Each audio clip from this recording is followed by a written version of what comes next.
I feel compelled to tell you today that if your church, your synagogue, is not telling you these things and helping you deal and navigate through the waters today and showing you how the Bible actually is the answer to the things that you're dealing with in real life every day, you need to go find another church or synagogue. You must. You must. Anyone who is ignoring this at this point is either so under-equipped for the times and so blind to the times and clearly not getting any promptings from the Spirit, or they don't get it, or they are afraid because they're afraid of controversy. In times where the truth is controversial, there's nothing you can do except tell the truth. I mean, if you want to fix things. The truth right now is the most controversial thing you can say. A man is a man, never will be a woman. Never. The problem is we keep conflating all of these problems with politics. And that's the problem. I want you to just for a second play this monologue for your friends who don't agree with me. You don't have to like Donald Trump to see the danger we're now in. You don't have to vote Republican or wear a red hat or cheer at rallies. You just really, all you have to do is love the idea of America, not the flag waving stuff, the idea that man can rule himself, that we do not have a king or a dictator or a cabal of people that run things. There is no master. Government serves us. We are in charge of government, not the other way around. That's the American dream. And that's what makes us different. You also have to believe that the scales of justice must stay balanced. I have told you from the first day, after 9/11 when things got serious, I stand with the Constitution. Anyone who violates the Constitution, I will stand against. And I am a hawk on that. If the story that I'm about to tell you is true, and so far all signs point that it is, then something has gone very, very wrong in our constitutional republic. The FBI, under this administration, secretly obtained the phone records of 9 Republican lawmakers. Sorry, not this administration, the former administration. They've released it. Trump has just released it. They have the phone records of 9 Republican lawmakers, 8 sitting U.S. senators. They were not suspected terrorists. They're not foreign spies. They're elected officials. They're public servants. They work for you. People who work to represent millions of people just like you. And the FBI had a secret investigation that we have now just found out, and all of the documents are there. It was called Arctic Frost. The Bureau said this is about election integrity. But we now know that it swept up elective representatives, all from one party, without anybody's knowledge. Now, this is not 1972. We're not talking about a couple of thugs that broke into a file cabinet at Watergate.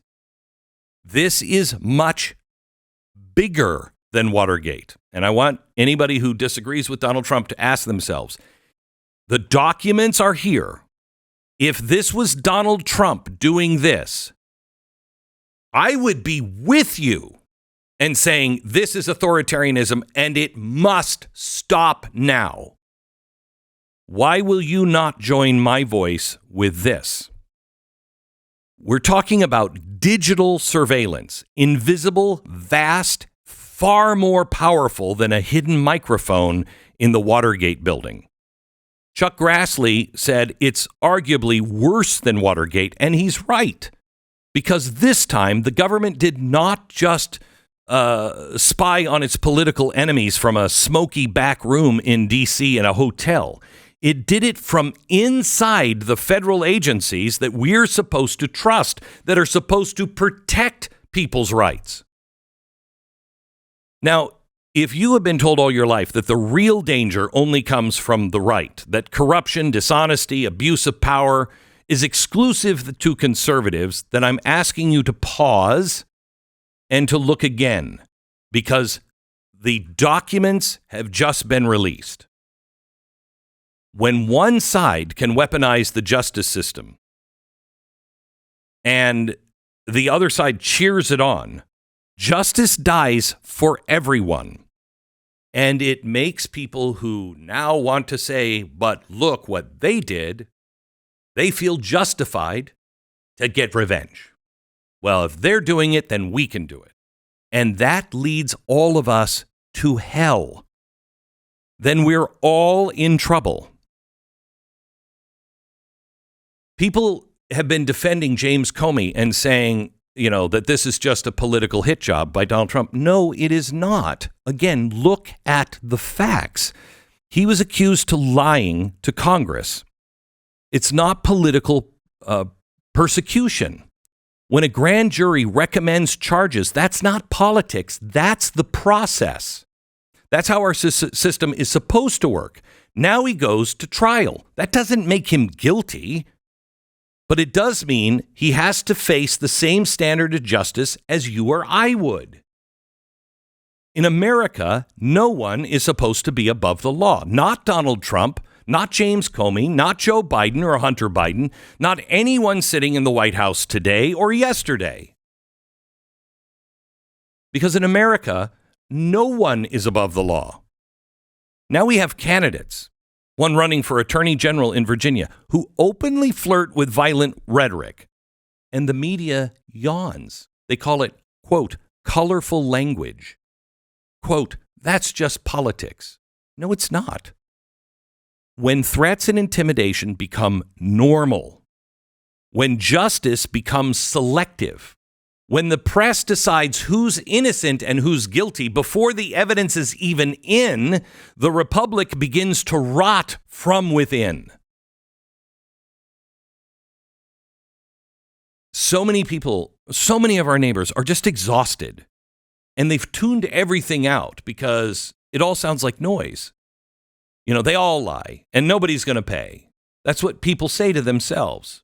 You've stopped caring because the truth seems impossible to find. But when documents are produced and prove the truth, there is no argument. And the truth still does matter. If you want a civil society, justice still matters. And whether you voted for Trump or can't stand him, whether you think Biden was a saint or a disappointment, none of that matters. What matters is, do we still believe in equal justice under the law? Because if we lose that, we lose the promise of America itself, and you will get a dictator on the left or the right. So I'm asking you, not as a conservative or a liberal, but as an American, do not look away from this story. This is worse than Watergate. What happened in Watergate? We had all kinds of hearings, not to get the president. We had all kinds of hearings to make sure that never happened again. I can't tell you how many private conversations I have had with senators who have said to me, whispered in my ear, they're monitoring everything I do and say.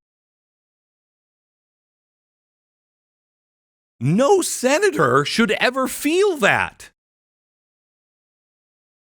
No Republican, no Democrat, no independent, no communist. No one should ever feel that way in America. But that will only stop when we demand fairness. When it makes you and your side uncomfortable. When you hold power accountable, even if it's your team holding it. What'll happen is this story will go out. People will talk about it. The right will talk about it. They'll try to show the evidence. The left will not listen. The media will not report it.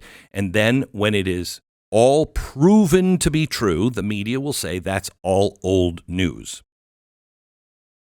And everyone will move on. And what does that do to the machine? It means the machine is never turned off. It means the machine gets more power. It means next time it could be you.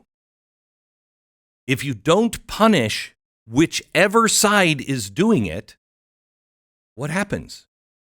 If Democrats don't tell the AG in Virginia, this is unacceptable and we do not tolerate that at all, what happens next? Stop dealing with what's happening now. Look over the horizon. What does that mean for tomorrow? Justice can never be partisan. Never. Truth must never depend on who's in office. And America, this beautiful, fragile idea, will only survive if both sides refuse to let blindness become loyalty. Gang, whether you like it or not, we are in this together. Gold just hit $4,005 an ounce. I have told you for 15 years, if gold hits $5,000 an ounce, you don't want to live in that world. That means the world is coming apart at the seams. Goldman Sachs just said their prediction is gold at $5,000 an ounce. That means the trust of all of our institutions, the trust of our dollar, the trust of our government, the trust of our banking, the trust of our business, all of that is up for grabs. You do not want to live in that world. I told you yesterday when I was talking about civil war, that's not a TV show. That means the end of all of the dreams that you have had for your children coming to an end. You no longer will be able to predict what their life will be like. Now, you may not like it the way it is, but believe me, it is better than living in Somalia or Haiti. Haiti is what revolution looks like. Haiti is what civil war leaves behind. Start looking at the news. What does this mean on what's coming next? And because of what that will lead to, what must I do today? Today, you must look at the facts. Today is an easy day. You must look at the facts of what was released yesterday on Operation Arctic Frost. And then you must demand, Republican and Democrat, this must end.